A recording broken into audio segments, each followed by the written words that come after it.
laging nakaantabay ang mga empleyado tuwing kinsenas at katapusan para sa sweldo. Pero ang isang gumagalang notorious na kawatan partner. Aba, 19 ng buwan ang kanyang inaabangan. Baka wala ng sweldo noon, ubus na. Iba klase. Pero iba ang modus ng kawatan na ito, partner. Okay. Nangangarap siya ng taxi at ito ang ginagamit niya para mang-hold up at manggahasa ng mga biktima. Umaaksyon si Jen Calimon.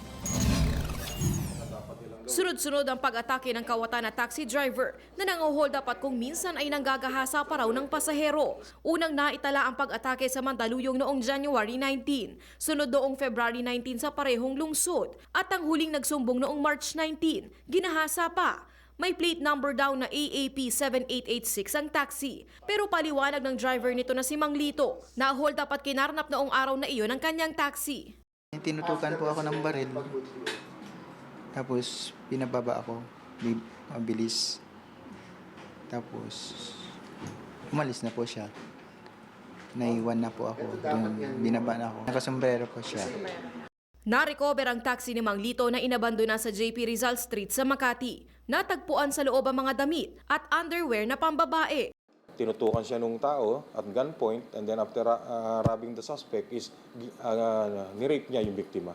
Natukoy na iisa lamang ang sospek base sa binigay na impormasyon ng mga biktima. Pare-pareho rin nilang tinuro mula sa gallery ng mga wanted, si Ricky Ramos alias Zenki Izon. May taas itong 5'6", katamtaman ng pangangatawan at may tato na Zenki sa kanang braso.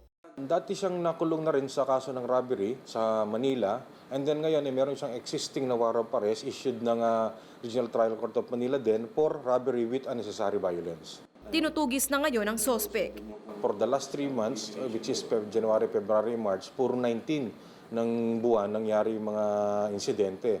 So tinitingnan din natin yan, pero hindi kasi natin masyado pang malaman ngayon significance. Payo naman ng mga pulis at LTFRB sa mga suki ng taxi. Tignan kung rehistrado ang taxi o kung kulay dilaw ang plaka nito. Kung naka-bull cap o bonnet ang driver, huwag nang sumakay.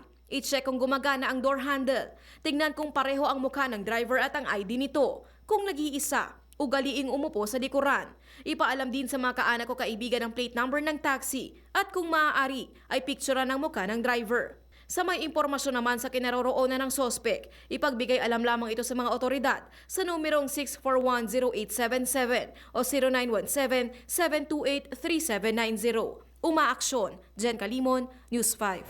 Sure to come back. Use 5 everywhere. Copyright 2016.